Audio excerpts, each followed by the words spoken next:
என்னதான் சிஎஸ்கே முதல் மேட்ச் இவ்ளோ கேவலமா தோத்து இருந்தாலும் வரப்போற பஞ்சாப் மேட்ச்ல சிஎஸ்கேக்கு பெரிய ஒரு அப்டேட் ஒன்னு இருக்குங்க. ஆமாங்க, இப்ப நடந்து முடிஞ்ச சிஎஸ்கே vs ஆர்ஆர் மேட்ச்ல சிஎஸ்கே பேட்டிங்ல எதுவும் பண்ணல, பவுலிங்லயும் ஒன்னும் கிளிக்கல. அதனால இந்த டீம் இனிமே டேபிள் கடைசி தான் அப்படின்னு நம்மள பல பேர் சோகத்தோட இருந்திருப்போம். அதுலயும் கேப்டன் ருத்து பாத்தீங்கன்னா கண்டிஷனிங்களுக்கு டஃபா இருந்துச்சு, ஆப்போனன்ட் எப்படி எப்படி அடிச்சாங்கன்னே தெரியல அப்படின்னு ஒரு கான்பிடன்ஸ் இல்லாம சொல்லிருப்பாருங்க. ஆனா வரப்போற மேட்ச் சிஎஸ்கேல ஒரு பெரிய அப்டேட் இருக்கு. அது என்னன்னா, அடுத்த சிஎஸ்கே மேட்ச் பாத்தீங்கன்னா சேப்பாக்ல இருக்குங்கிறதுனால 3ல இருந்து 4 பிளேயர்ஸ் வரையும் சேஞ்ச் ஆகிறதுக்கு வாய்ப்பு இருக்கு அப்படிங்கிற ஒரு அப்டேட் தான். ஆமாங்க, சேப்பாக்கு ஒரு ஸ்பின் பிச்சிங்கிறதுனால என்னதான் ஓவர் போன மேட்சே அடிச்சிருந்தாலும் அவரும் சரி, மேட் ஹென்றி, மேத்யூ ஷாட் அப்படின்னு மொத்த ஓவர்சீஸ் பிளேயர்ஸையும் தூக்கிட்டு டெவால் பிரவிஸ் ரெக்கவர் ஆயிட்டாருன்னா பிரவிஸ் ஒரு ஆளு, ஓவர் 10 பிளேஸ்ல அகில் ஹுசைன், மேட் ஹென்றி இடத்துல ராகுல் சார் அப்படின்னு ஸ்பின்னர்ஸை மட்டுமே போக்கஸ் பண்ணி டீம் மாற போகுதுங்க. இருந்தாலும் பேட்டிங்ல ஒரு பிரச்சனை என்ன அப்படின்னா, போன சிஎஸ்கே மேட்ச் உங்கள எத்தனை பேர் பாத்தீங்க? அதுல சிஎஸ்கே இவ்ளோ கேவலமா தோத்ததுக்கு அதுல டூபே தான் முக்கிய காரணம்னு நான் சொல்லுவேன். ஏன் அப்படி சொல்றேன் அப்படின்னா, அந்த டைம்ல சிஎஸ்கே மொத்த டீமே பாத்தீங்கன்னா ஸ்ட்ரகிள் பண்ணிட்டு இருந்திருக்கும். ஆனா அவரு மட்டும் ஏதோ தெருவுல கிரிக்கெட் விளையாண்டுட்டு இருக்கிற மாதிரி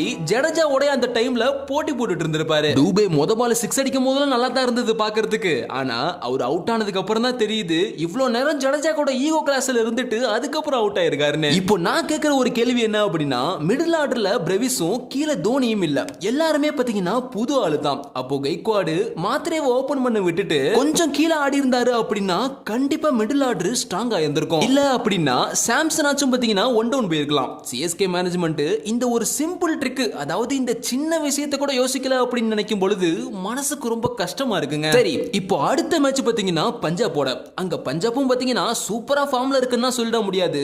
ஏன்னா போன மேட்சும் பாத்தீங்கன்னா நீங்க எல்லாரும் பார்த்திருப்பீங்க, ஈஸியா ஜெயிக்க வேண்டிய ஒரு சாதாரண மேட்சையே ஆல்மோஸ்ட் தோக்குற அளவுக்கு போய் எல்லாத்தையும் பயமுறுத்தி கஷ்டப்பட்டு தான் ஜெயிச்சிருப்பாங்க பஞ்சாப். அதுலயும் கூப்பர் கான்லி மட்டும் அந்த டைம்ல இல்ல அப்படின்னா பஞ்சாப் டீம் பாத்தீங்கன்னா இப்ப சிஎஸ்கே எந்த அளவுக்கு கேவலமா தோத்ததோ அதை விட படு மோசமா தோத்துருக்கும். சரி, இப்போ இந்த பஞ்சாப் டீமை தான் நம்ம சிஎஸ்கே வரப்போற மேட்ச்ல எப்படி சுருட்டலாம் அப்படின்னா அதுக்கு ஒரு பிளான் இருக்கு. பவுலிங்கை பொறுத்த அளவு பவர் பிளேக்கு கலீல் அகமது, அன்சுல் கம்பஜை வச்சு போட்டுட்டு மிடில் ஓவர்ஸ்ல ஸ்பின்னர்ஸை வச்சு ஓட்ட ஆரம்பிக்கணும். ஆனா இங்கே தான் ஒரு மிகப்பெரிய பிரச்சனை வருது. அது என்னன்னா, கலீல் அகமது என்னதான் பவர் பிளேயர்ல சூப்பரா பவுலிங் போட்டாலும் டெத் ஓவருக்கு அவர் செட் ஆகிறது ரொம்பவே கஷ்டங்க. நான் ஏன் இப்படி சொல்றேன்னா, போன சீசன் உங்களுக்கு பார்த்தாலே தெரியும் கலீல் அகமது எந்தெந்த மேட்ச்லாம் டெத் ஓவர் போட்டிருக்காரோ அந்த அத்தனை மேட்ச்லயும் அந்த எல்லா பிளேயரும் அவரை வானத்திலே தூக்கி அடிச்சிருப்பாங்க. அப்போ டெத் ஓவர் போட டீம்ல யார் இருக்கா? இதுக்கு சிஎஸ்கே மேனேஜ்மெண்ட் என்ன பிளான் பண்ணலாம்னா, டெத்ல பாத்தீங்கன்னா 1ல இருந்து 2 ஓவர் ஸ்பின்னர்ஸ் பக்கம் போகணும். இப்போ சிஎஸ்கே கலீல் அகமது அண்ட் கம்போஜை வச்சு அடுத்து 3 ஓவர் ஓட்ட ட்ரை பண்ணலாம். ஒருவேளை இதுவும் சரியான பிளான் இல்ல, இதுவும் செட் ஆகல அப்படின்னா மேட் ஹென்ரியை தான் கண்டிப்பா பிளேயிங் லெவல்ல இறக்கியே ஆகணும், வேற வழியே இல்ல. நான் என்ன மனசுல யோசிக்கிறேன்னா, கேப்டனுக்கு பிரஸ் மீட்ல கூட சரியான கான்ஃபிடன்ஸ் இல்ல. அப்படி இருக்கும் பொழுது மேட்ச்ல மட்டும் எப்படி அவரால் கான்ஃபிடன்ஸா இருக்க முடியும்? போன சீசன்ல தோனி டீம்ல இருக்கிற வரையும் கைக்வாடு நல்லா தான் கேப்டன்சி பண்ணிட்டு இருந்தாரு, டீம் தான் சரியில்லைன்னு புலம்பிட்டு இருந்தோம். ஆனா இப்போ நம்ம தலை இல்லாத போதுதான் தெரிய ஆரம்பிக்குது இவ்வளோ நாள் நம்ம கேப்டனே கான்ஃபிடன்ஸ் இல்லாம இருந்திருக்காருன்னு. இதுக்கு ஒரே வழிதாங்க இருக்கு. எக்ஸ்பீரியன்ஸ் பிளேயரான சஞ்சு நம்ம தல பிளேஸ்ல இருந்துகிட்டு கேப்டனை பூஸ்ட் பண்ணாரு அப்படின்னா கண்டிப்பா நம்ம சிஎஸ்கே டீமும் பூஸ்ட் ஆகும். சரி, கடைசியா சிஎஸ்கே எப்படி இந்த டீமை வச்சு மேனேஜ் பண்ணலாம் அப்படின்னு இன்னொரு பிளானை பார்ப்போம். ஓப்பனிங்ல மாத்திரே சாம்சனை இறக்கி விட்டுட்டு ஒன் டவுன்ல ருத்து பாத்தீங்கன்னா ஆங்கர் இன்னிங்ஸ் ஆட ஆரம்பிக்கணும். நம்ம எதிர்பார்க்கிறது ஏதோ எஸ்ஆர்எச் எம்ஐ மாதிரி 230 250 ரன்லாம் கிடையாது.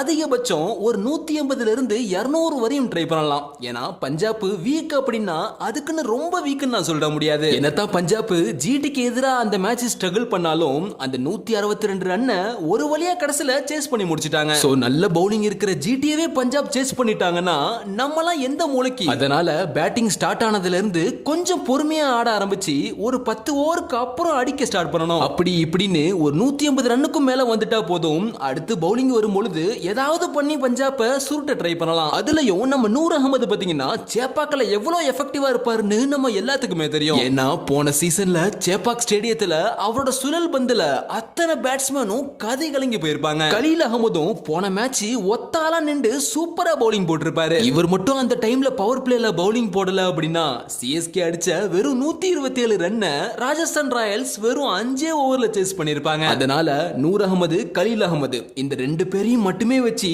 சிஎஸ்கே ஏதாச்சும் பண்ணி ஜெயிக்க ட்ரை பண்ணலாம். எது என்னவோ எனக்கு வரப்போற மேட்ச் சிஎஸ்கே ஜெயிச்சாகணும். அதுக்கு டீமோட அத்தனை பிளேயரும் டீமா ஒன்னா நின்று யாரு எந்த ரோல் பண்ணணும்னு கரெக்டா யோசிச்சு ஆடணும். அதுக்கு முதல்ல நம்ம தல தோனி திரும்ப வரணும். வரப்போற பஞ்சாப் vs சிஎஸ்கே மேட்ச்ல சிஎஸ்கே கண்டிப்பா கம்பேக் கொடுக்கணும். அப்படி கொடுக்கலனாலும் பரவாயில்ல, அந்த மேட்சே தோத்தாலும் பிரச்சனை இல்ல. ஏன் அதுக்கப்புறம் வர மேட்ச்லாம் சிஎஸ்கே எவ்வளவு கேவலமா அடி வாங்கினாலும் எனக்கு கவலையே இல்ல. ஏன் அப்படின்னா நம்ம தல தோனி திரும்பி வருவாரு, மறுபடியும் வந்து நம்ம டீமை லீட் பண்ணுவாரு. நம்ம சேப்பாக் ஸ்டேடியத்துல அவரோட பேட்டிங்க மறுபடியும் காட்டுவாருன்னு எனக்கு நம்பிக்கை இருக்கு. அதனால சிஎஸ்கே தோக்குதோ ஜெயிக்குதோ நமக்கு எப்பவும் ஒன் அண்ட் ஒன்லி சிஎஸ்கே மட்டும்தான். இப்போ நீங்க சொல்லுங்க, சிஎஸ்கே வரப்போற பஞ்சாப் மேட்ச்ல கம்பேக் கொடுக்குமா கொடுக்காதா? அப்படி கம்பேக் கொடுத்துச்சுன்னா அதுல யாரு மேன் ஆஃப் த மேட்ச் வாங்குவா? அது மட்டும் இல்லாம நம்ம தல தோனி எப்ப திரும்பி வருவாரு அப்படின்னும் உங்களுடைய அனைத்து கருத்துக்களையும் மறக்காம கீழே கமெண்ட்ல சொல்லுங்க. அடுத்து ஒரு இன்ட்ரெஸ்டான வீடியோவுடன் மீண்டும் சந்திப்போம். See you, bye bye.